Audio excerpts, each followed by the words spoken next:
British বিরোধী গণসংগ্রাম প্রথম, যে ব্রিটিশ বিরোধী গণসংগ্রাম প্রথম কিন্তু আমাদের ইতিহাসে দেখানো হয়েছে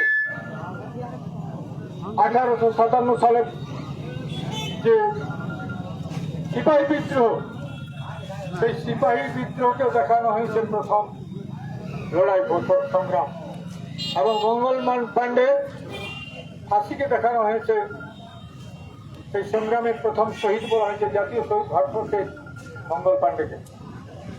আমরা কিন্তু এই ইতিহাসকে বিকৃত ইতিহাস মনে করছি। এই জন্য মনে করছি যে সেদিন 1857 সালে মঙ্গল পাণ্ডে ব্রিটিশ পুলিশে যোগদান করেছিল। ব্রিটিশ পুলিশে যোগদান করে সেদিন যদি শূকরের চর্বি এবং গরুর চর্বি যদি টোকাতে না দেয়, এই চুঙাটা এইদিকে করে দিতে হবে না, এইদিকে করো।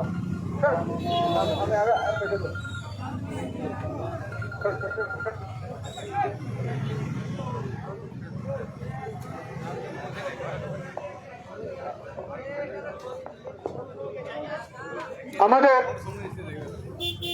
সেদিন গরুর চর্বি এবং শূকরের চর্বি যদি না দিত, ওরা তো আরামে চাকরি করতে গেছিল, চাকরি করত ওরা, কিন্তু গরুর চর্বি শূকরের চর্বি দেওয়ার জন্য রিভোল্ট হয়েছিল, তার জন্য ফাঁসি হয়েছিল। স্বাধীনতার লড়াইয়ে যায় ফাঁসি হয় না। আর এটা ছিল ব্রিটিশ বিরোধী গণসংগ্রাম প্রথম। এরা বলেছিল তুমি আমার এখানে কে, আমার মাটি, আমার জঙ্গল, আমার পাহাড়, আমার নদী, তোকে আমি কিসের জন্য খাজনা দিব? আমার গাঁও, আমার রাজ, পুলিশ, ব্রিটিশ পুলিশ দূর হটো, এইটা বলেছিল রঘুনাথ মাহাতো। সেই রঘুনাথ মাহাতো আজও বিতর্ক, বলছে এই শহীদ নয়, অমুক শহীদ বটে, কিছু লোক লাগে পড়েছে। আরে বাবা, ইয়ার জন্মদিন আলাদা, ইয়ার ঘর গোইঠা দিয়ে, ইয়ার বাপ আলাদা, আর তোমাদের রঘুনাথ সিং আলাদা। আমরা তাকেও নমস্য ব্যক্তি মনে করছি, কিন্তু এটা ওইটা বটে। আপনারা কেন বলছেন? আপনারা কেন বলবেন? তা আজকে আমরা আরোটা ঘোষণা করেছি, আবার ঘোষণা করছি। আমরা বলেছিলাম সেদিন পুলিশি সন্ত্রাসের বিরুদ্ধে, পুলিশি অত্যাচারের বিরুদ্ধে, যে আমাদের এখানে যে অভিজিৎ ব্যানার্জি এসপি ছিল এবং রাজ্যের বিভিন্ন জায়গা থেকে সরকার পুলিশ মাগায় আমাদের কর্মীদের উপর অত্যাচার করেছিল। আমাদের শিশু, যুবক, বৃদ্ধ, বৃদ্ধা কাউকে বাদ দেয় নাই। আমাদের কেস দেওয়া হয়েছে, আমাদের লোককে গ্রেফতার করা হয়েছে, আমাদের লোককে অ্যারেস্ট করা হয়েছে। এবং তার প্রতিবাদে আমরা মিটিং করে আমরা সেই দিনে বলেছিলাম যে আর কিন্তু এই টিএমসি সরকারকে একটিও ভোট আমরা দিচ্ছি নাই, 8ই অক্টোবর বলেছি। এবং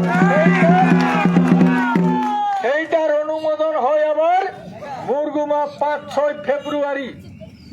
সেদিনও কিন্তু আমরা 3টা স্টেটে অনুমোদন, অর্থাৎ কেন্দ্রীয় কমিটির সিদ্ধান্ত অনুযায়ী সেদিন রেজুলেশন হয়। বন্ধু, আমরা 2017 সাল নয়, 2014 সাল থেকে আমরা 26-এর 8ই অক্টোবর, 25 হচ্ছে, 25-এর 8ই অক্টোবর পর্যন্ত টিএমসি সরকারের ঘনিষ্ঠে ছিলাম, সম্পর্কযুক্ত ছিলাম। এই সরকার আমাদের জাতিসত্তার বিষয়টাকে টোটালি গায়েব করে দিল। আমাদের সঙ্গে কোনো সম্পর্ক নাই। আমরা দিদির সঙ্গে 4 বার বসেছি, এই সরকারের সঙ্গে বসেছি, আমাদের লোকরা এখানে চিফ সেক্রেটারির সঙ্গে বসেছে, আমরা বংশলের সঙ্গে বসেছি, আমরা অনেক দরবার করার পরেও কথা দিয়ে এরা কথা রাখে নাই। ফলে আমরা চূড়ান্ত সিদ্ধান্ত নিতে, আর এখানে চরম আমাদের যে পুলিশি নিগ্রহ, পুলিশি অত্যাচার, তখন আমরা নিতে বাধ্য হয়েছি। এইটা মনে রাখবেন, গায়ে গায়ে ঘরে ঘরে আমাদের একটা আওয়াজ উঠাতে হবে এই সন্ত্রাসের বিরুদ্ধে। আমাদের পরিষ্কার এই সিদ্ধান্ত, আমাদের কোনো রকম ভাবে টিএমসি সরকারকে, টিএমসি পার্টিকে আগামী এই নির্বাচনে আমরা একটিও ভোট দিচ্ছি নাই, এবং এই হারাবার জন্য যা কিছু ষড়যন্ত্র করার সেই ষড়যন্ত্রটা আমরা করব। বন্ধু, এখানে মনে রাখবেন, আমরা জাতিসত্তার লড়াই আছি। জাতিসত্তার লড়াইলে আমরা কিন্তু একটু পেছাই নাই। কেউ ভাববেন নাই কে ভোটে দাঁড়াচ্ছে, কে কি দাঁড়াচ্ছে, আমরা সরাসরি তো আমরা বলে দিচ্ছি। তাহলে এটা বুঝবার দরকার হচ্ছে নাই আমরা কাকে ভোটটা দিচ্ছি আর কাকে কার সঙ্গে থাকবো। আমরা যদি এর সঙ্গে 2014 সাল থেকে 2025 থাকতে পারি, আমরা 2 বছর অমিত শাহকে দেখতে পারি না নাই। আমরা অমিত শাহকে দেখবো না নাই, কিন্তু তার আগে তার সঙ্গে আরো বৈঠকের দরকার আছে। আমাদের বৈঠকের দরকার আছে। যে যে আলোচনা হয়েছে, যেটা যেটা বলেছে, সেই বিষয় নিয়ে আজকে আমাদের চর্চা হইল। সেই চর্চাটা ক্লিয়ার হবে। তাদের আমাদের সঙ্গে বৈঠক আবার হওয়ার কথা বটে। ওই বৈঠকটা হলেই আমরা আরো একবার ক্লিয়ার করে দিব। ঠিক আছে? আমরা কিন্তু কারো গোলাম নহি, আমরা কারো গোলামি করছি নাই, আমরা কারো গোলামি করছি না। আমরা জাতিসত্তার লড়াই করছি। এই জাতিসত্তার লড়াইয়ে আমরা আছি, থাকবো। অজিত মাহাতোর এখনো পদস্খলন হয় নাই, আমার ডেভিয়েশন নাই, আমার বিচ্যুতি ঘটে নাই, আমি ঠিক জায়গায় আছি। আপনার কোন রকম ভাবে কেউ কোনো বললে টিএমসির কিছু চামচারা, ওদের কিছু বেলচারা উল্টা পাল্টা লিখছে। আরে তোরা মন্ত্রী ছিলিস, তোরাকে ফুলমালা দিয়ে আমরা নিয়ে গেছি কি বলে ডুরকুর মিটিং এ। তোদের কোন নেতা ছিল নাই, কোন মন্ত্রী ছিল নাই? তিনটা স্টেটের আমাদের মাহাতো এমপিরা ছিল। সেদিনে ফুলের মালা দিয়ে তোরাকে ডাকেছি, কিন্তু তোদের বলার লুল নাই, তোদের করার ঢং নাই, তোদের করাবার কোনো মুরাদ নাই। আজকে বলছে অজিত মাহাতো অমুক করলো। আরে তোরা কোনটা পাহাড় ধসকালিস? তোরাকে তো সব সময় দেওয়া হয়েছিল।